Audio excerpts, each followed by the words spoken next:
जिसके भाग्य में जितना होता है उसे उतना ही मिलता है। हम सभी जानते हैं कि भाग्य से ज़्यादा ना कभी किसी को मिला है और ना ही मिलेगा। हमारे पास जो कुछ भी है, चाहे वो दूसरों से ज़्यादा है या दूसरों से कम है, हमारे भाग्य का दिया हुआ ही है। जो हमारे भाग्य में लिखा होता है, हमें वही मिलता है। लेकिन फिर बात यह आती है कि जब मिलना वही है जो हमारे भाग्य में लिखा है, तो फिर मेहनत और कर्म करने की क्या ज़रूरत है। तो होता ये है कि मेहनत और कर्म करना भी हमारे भाग्य में लिखा होता है और उसी के अनुसार हमारी ज़िंदगी चलती है।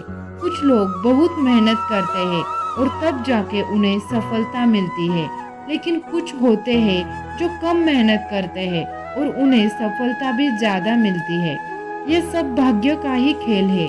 किसी के भाग्य में होता है कि वो जब तक मेहनत नहीं करेगा तब तक उसे कुछ नहीं मिलेगा, और किसी के भाग्य में होता है कि वो कम मेहनत भी करेगा तो भी उसे ज़्यादा मिलेगा। भाग्य के चक्कर को समझना बहुत मुश्किल है। बस इतना समझ ले कि जो होता है और जो हम करते हैं वो सब हमारी किस्मत का लिखा होता है। भाग्य का लिखा बहुत समय पहले की बात है। एक गांव के मंदिर में एक पुजारी था। वो पुजारी अपना सारा समय मंदिर की सफाई, पूजा पाठ, आने जाने वाले के लिए पूजा करने में ही बिताता था। उसके परिवार में कोई नहीं था और वो अपना खाना पीना मंदिर में होने वाले चढ़ावे से ही चलाता था। वो पुजारी व्यवहार का बहुत अच्छा था। उसके मन में पैसों के प्रति ज्यादा लालच नहीं था। मंदिर में जब भी ज्यादा चढ़ावा होता था तो वो उनसे दूसरों लोगों की भी मदद करता था। पुजारी मन ही मन ये भी सोचता था, मंदिर के चढ़ावे से थोड़ा बहुत बचत भी होती तो भविष्य के लिए अच्छा हो जाता। लेकिन गांव का मंदिर था तो वहाँ लोगों का आना जाना कम होता था। मुश्किल से दिन भर 5 से पैसों का चढ़ावा हो पाता था, जिससे पुजारी अपने दिन भर की जरूरतों को पूरा करने के बाद सिर्फ 2 पैसे ही बचाता था। और जब कभी चढ़ावा ज्यादा होता तो पुजारी के पास कोई ना कोई व्यक्ति ऐसा आ जाता जिसे मदद की जरूरत होती थी और पुजारी उसे मना भी नहीं कर पाता था। बहुत समय बीत गया लेकिन पुजारी पूरे दिन 2 पैसों से ज्यादा बचत नहीं कर पा रहा था। वो हमेशा कृष्ण भगवान से यही प्रार्थना करता था कि भगवान कुछ तो ऐसा करो कि मैं 2 पैसों से ज्यादा की बचत कर पाऊँ। कृष्ण भगवान से प्रार्थना करके पुजारी रोज की तरह अपने काम में लग जाता। कुछ समय बाद पुजारी की शादी हो गई। घर में अब 2 लोग हो गए और खर्चा चलाने के लिए ज्यादा पैसों की जरूरत पड़ने लगी। पुजारी की शादी होने के बाद मंदिर में लोग आना जाना बढ़ने लगा, जिसकी वजह से चढ़ावा भी ज्यादा होता। और अब पुजारी अपने घर के खर्चे पूरे करने के बाद 10 पैसे रोज बचाने लगा। धीरे धीरे पुजारी के पास ज्यादा पैसे हो गए।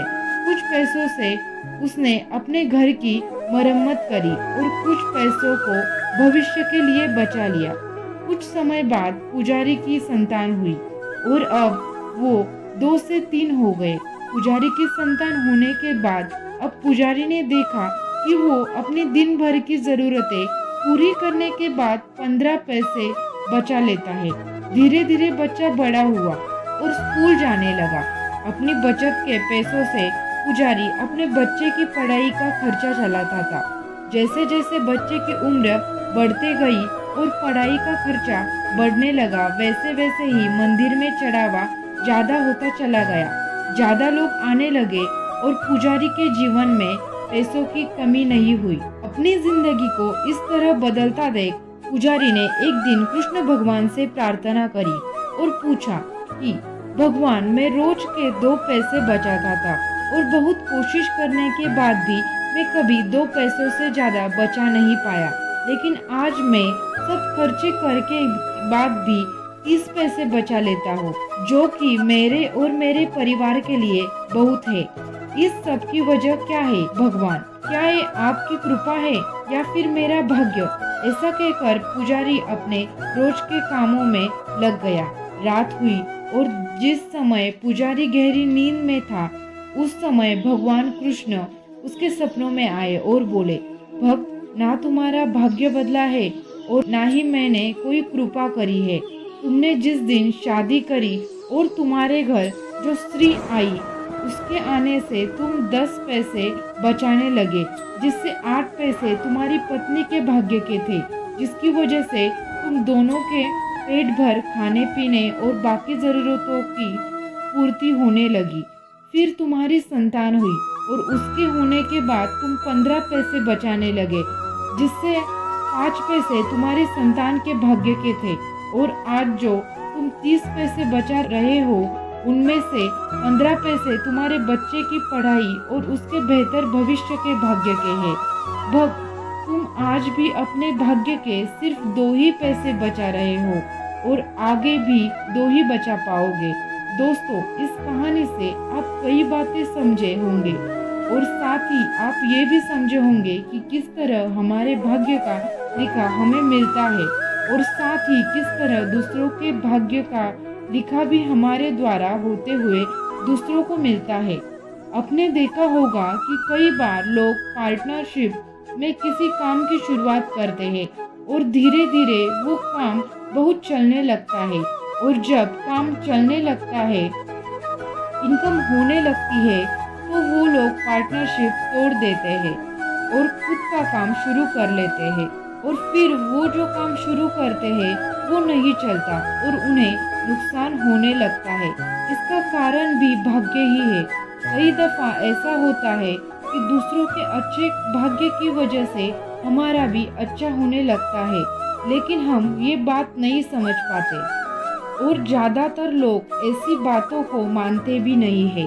कई बार हमारा भाग्य हमारे दोस्त, हमारे पार्टनर, हमारे परिवार के लोगों के भाग्य से भी जुड़ा होता है, और जब तक हम उनके साथ होते हैं तब तक हमारे साथ सब कुछ अच्छा होता है, और जब हम उनसे दूर हो जाते हैं तो हमारे साथ चीज़ें ज़्यादा अच्छी नहीं होती। दोस्तों, जिस तरह किसी और भाग्य की अच्छी चीज़ों से हमारा अच्छा होता है, उसी तरह उसका उल्टा भी होता है। दूसरों के बुरे भाग्य की वजह से हमारा भी बुरा होने लगता है। यही भाग्य का लिखा है जो सारी जिंदगी हमारे साथ चलता है। अगर आप ऐसी बातों को नहीं मानते और भाग्य पर विश्वास नहीं करते, तो इस कहानी को अच्छे से 2 या 3 बार देखें और अपने मन में सोचें कि क्या सच में ऐसा होता है। क्या आज तक आपके साथ ऐसा कुछ हुआ है जिसमें किसी और की वजह से आपको फ़ायदा हुआ, या फिर आपके परिवार में किसी सदस्य के बढ़ने से आपके साथ कुछ बेहतर हुआ? इन सवालों के जवाब जब आप खुद को देंगे तो इस कहानी से मिलने वाली सीख को आप बेहतर तरीके से समझ लाएंगे। अगर ये कहानी आपको पसंद आई है तो वीडियो को लाइक, शेयर एंड चैनल को सब्सक्राइब कर दो। ऐसे और सारे मोटिवेशनल स्टोरीज को सुनने के लिए चैनल को सब्सक्राइब कर दो। Thank you for watching.